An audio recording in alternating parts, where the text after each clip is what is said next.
Oke geng, ini adalah banjir di Sri Mudah Shah Alam. Ini adalah permulaan banjir sebelum air banjir itu semakin naik. Dan ini adalah di hadapan rumah saya punya Maisis di Shah Alam.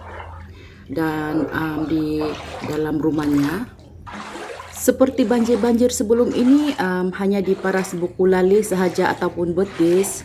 Saya punya sis tidak menyangka yang kali ini banjir sampai ke bumbung rumah.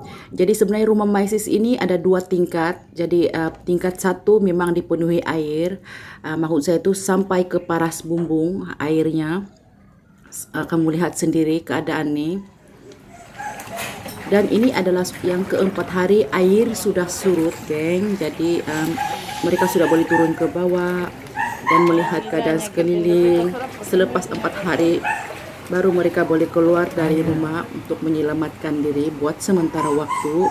Sebab bantuan di sini memang tidak ada. Lihat sendiri keadaan mereka dengan ada anak kecil. Sebelum kami bertolak di sana, terima kasih kepada sahabat yang telah membantu menghantar pampers, beras, keperluan dalam dapur, susu. Saya punya sis memang amat-amat perlukan sangat ini.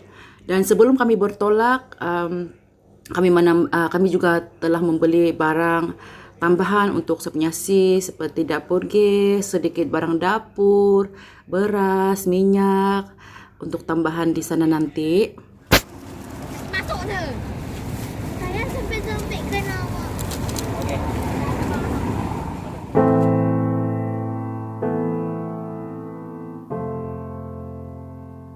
Selepas kami membeli barang, sedikit barang keperluan, kami terus bertolak pergi ke rumah saya punya Maisis. Jadi saya melihat jam sudah pukul 12 lebih, dekat jam 1.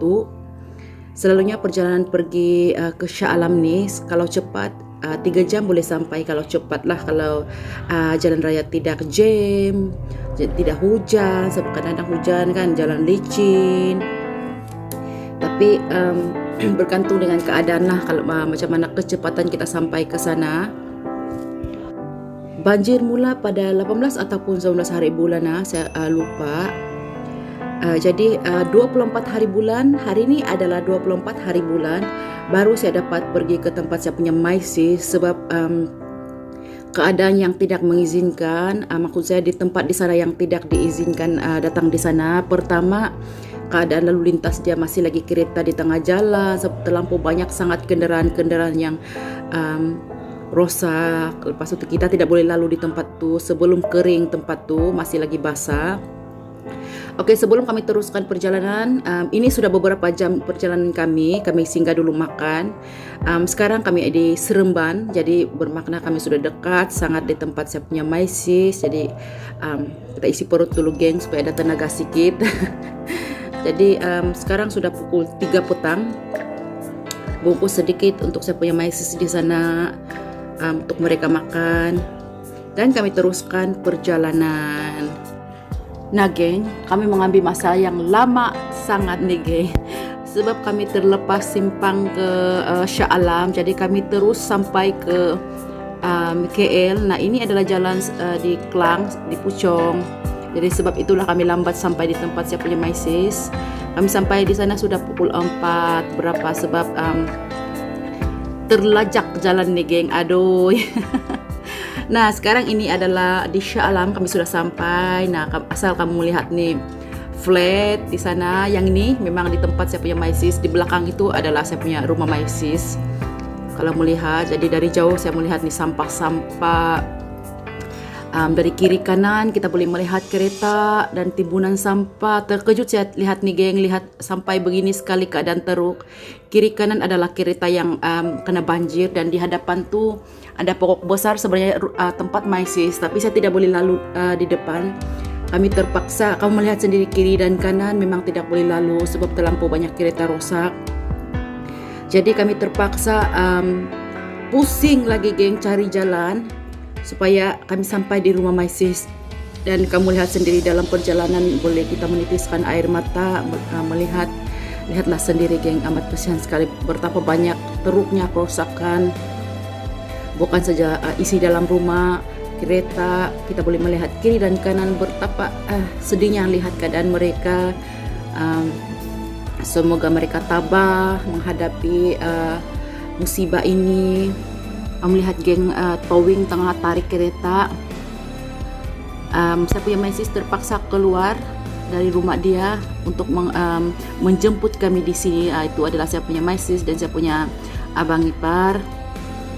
Mereka terpaksa menjemput kami di sini. Saya terpaksa jalan kaki lah pergi ke rumah dia sebab memang tidak boleh lalu setakat ini. Kita melihat ini kereta-kereta semua ini geng, semua rosak telah ditenggelami air. Oke, akhirnya saya sudah berjumpa dengan saya punya my sis ini. Walaupun dia masih dalam kesedihan, tapi sudah ceria dia punya muka ini geng, sudah ceria. Sempat lagi dia bergurau memegang saya punya lemak ini. Saya hampir tidak mengenali tempat ini sebab kita melihat kiri dan kanan dipenuhi dengan sampah-sampah. Maksudnya sampah itu adalah barang-barang rumah. Seperti tempat ini kalau ikutkan geng, seperti selepas berperang keadaannya geng. Kita boleh melihat sendiri, lihatlah seperti tempat pembuangan sampah. Kereta, harta benda, wow. Saya tidak boleh bayangkan kalau saya berada di tempat mereka, macam mana perasaan mereka semua. Bayangkanlah kita susah payah cari, kita kerja, kita penuhkan rumah kita dengan barang-barang. Dari kosong kita tinggal dalam rumah itu, langsung tidak ada barang. Kita beli satu-satu sedikit demi sedikit sampailah penuh barang dalam rumah kita. Dan kita dapat musibah seperti ini. Sekelip mata sahaja hilang. Bayangkan perasaan mereka semua. Dan saya minta maaf geng kalau terlampau bergoyang-goyang ini geng. So, pertama kita jalan susah, kereta lagi, kita akan hati-hati, barang lagi. Saya punya gimbal pun kehabisan cas ini geng. Jadi sebab itu macam tu goyang-goyang ini lagi kita berjalan nih. Harap dimaafkan geng. Kita terpaksa berjalan kaki sampai ke rumah my sis sebab setakat ini kawasan ini tidak boleh dilalui. Jadi kita berjalan kaki, tapi bagus juga kita melihat keadaan di sini. Tapi kalau melihat dalam video, ia tidak menakutkan, tidak seseram mana geng. Tapi kalau sendiri berjalan di tempat ini, memang naik bulu roma seram keadaan ini. Kalau ikut lah geng. Cuma kalau dalam video macam tidak seram kan. Ini rumah sih ya? Ini rumah. Ini kakaknya. Oh iya. Sianya. Rumah mana? Habis. Dan akhirnya saya sudah sampai di hadapan rumah my sis. Kamu melihat ini tidak teruk sangat kan? Sebenarnya geng, ini sudah dibersihkan, sudah siap dibersihkan. Belum sepenuhnya siap dibersihkan nih. Cuma kita melihat nih, kita sudah boleh jalan. Sebab di dalam rumah sudah siap, sudah berkilat dibersihkan geng. Tengok, lihatlah barang-barang sudah tidak ada lagi, sudah dibersihkan sepenuhnya. Nanti kita bersambung part kedua, oke?